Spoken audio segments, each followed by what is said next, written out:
So I was thinking about, I read somewhere that about people's instincts and how do we know whether we should follow through with what your instincts is telling you. So there's this quick technique that I read about, and they said when you have an instinctive thought about doing something, what would be good is to give yourself just a brief moment just to consider your thoughts.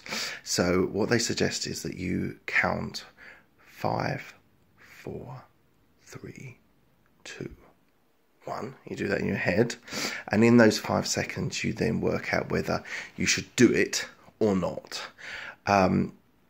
But I've added an extra tweak onto the end of it. So sometimes your instinct, your gut, you've got to trust your gut, but sometimes it needs a little bit extra thought to be able to, before you actually do something. So I would do the practice of 5, 4, 3, 2, 1 and give yourself that time just to think. And if you don't want to necessarily act straight away, I'd write it down. That gives your conscious brain a bit of a chance to be able to catch up and be able to have a think about it.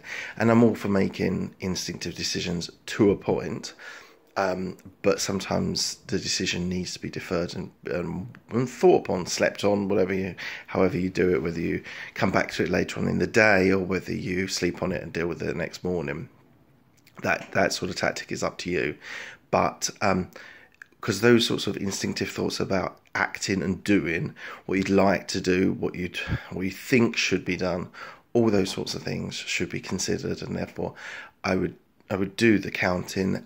But if you're not 100% sure, write it down, and then you've got it there. So that's my thoughts. Please follow, please subscribe, please retweet, and look out for a podcast on mjhayward.libsync.com. Thanks a lot.